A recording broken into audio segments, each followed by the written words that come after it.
it's story time. I have another John Agee story for you. And this one really makes me laugh. The first time I read it, I thought, wait a minute, that does not make sense. And then I remembered, I love stories that don't make sense. This one's called My Rhinoceros. I think that would be kind of fun to sit on a rhinoceros's head if it were a friendly rhinoceros, right? On the first page, it's already a silly idea.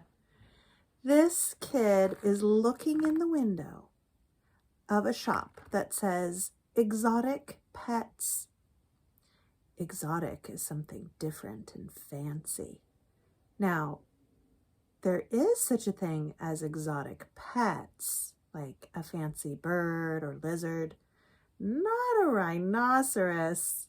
It's sleeping in the window like a puppy. I'm already wondering about this story. Here we are in the shop. Yes, there's a lizard, a flamingo, a gorilla. I don't think you can buy a gorilla at a pet store. This sign says the hippopotamus is out back. And here on the title page, we can see there's a snake.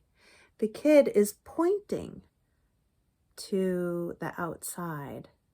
I think he might be saying to the shopkeeper, I saw the rhinoceros in the window and I would like to have that rhinoceros. The sign on the counter says, all sales final. That means that you can't bring it back once you buy it. You know, it's hard to even find pet stores nowadays. Very often, these days, people get their pets by adopting them from a shelter. But look at this. The words are saying, when I bought my rhinoceros, I didn't really know what I was getting into. He bought the rhinoceros. It's on a leash. I wonder if it was expensive. Where are this kid's parents? The words are saying, he was a nice animal, quiet, shy. He stayed in the yard, kept to himself. After a couple of days, I noticed that my rhinoceros wouldn't chase a ball. The kid is throwing the ball and saying, fetch. Or a stick, fetch. Or a frisbee, come on. He didn't roll over. He didn't do anything. Those are things that sometimes you can teach a dog to do, but I guess not a rhinoceros. So I called a rhinoceros expert. Does he yank on his leash? She asked. No, I said. Does he attack other rhinoceroses? No, I said. Does he poop on the rug? No, I said. So what's the problem? He doesn't do anything, I said. Actually, she said, rhinoceroses only do two things. They pop balloons and poke holes in kites. I never heard of that. I couldn't believe it. Pop balloons and poke holes in kites. So now the kid is having a thinking bubble and imagining the rhinoceros chasing someone who's selling balloons.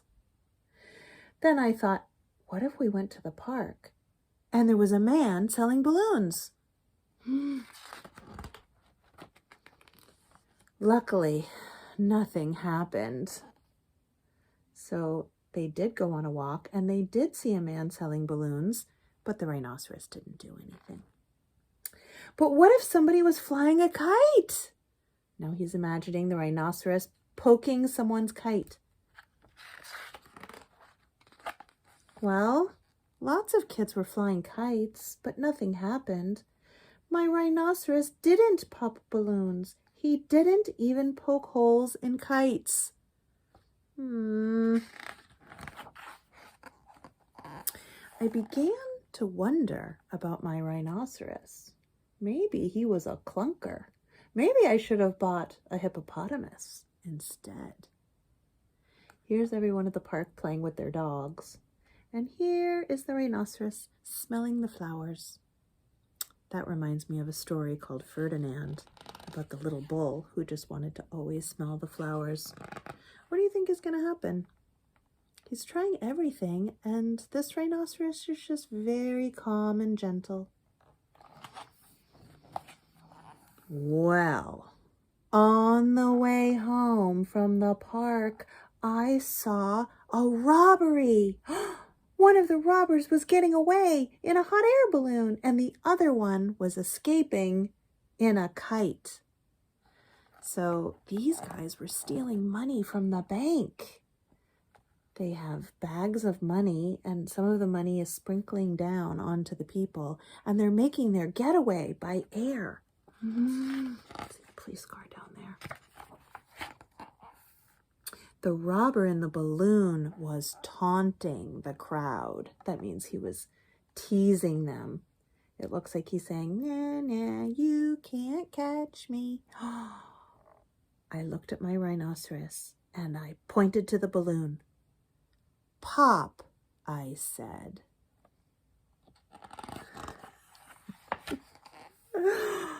To my surprise, the rhinoceros leapt into the air. He swooped at the balloon with his tusk. Pop went the balloon, and down fell the robber. I looked up at my rhinoceros, and I pointed to the robber in the kite. "Poke a hole," I yelled. My rhinoceros swooped over and poked a big hole in the kite. Down fell the robber. The police are ready to catch the robber in something soft. Everybody was amazed by my rhinoceros. The police chief raced up to me. "Is this your rhinoceros?" "Yes," I said. "Well, you've got a really special one. He can pop balloons and poke holes in kites." "I know," I said. "And guess what else? He can fly too." That's what I was thinking when the rhinoceros went up really, really high to pop the balloon. I thought, how is he getting up there into the sky? Can you imagine riding on the back of a rhinoceros through the air? Riding on the back of anything that can fly would be so exciting, wouldn't it? I don't think I'll buy a hippopotamus. Now the hippopotamus is in the window for somebody else to think about getting. Now, I don't know if that's a real, true story. What do you think? If I told my parents that I was bringing home any kind of an animal, I think they would probably say, "No, no, no, no, no, no, no. That's a family decision to get a pet."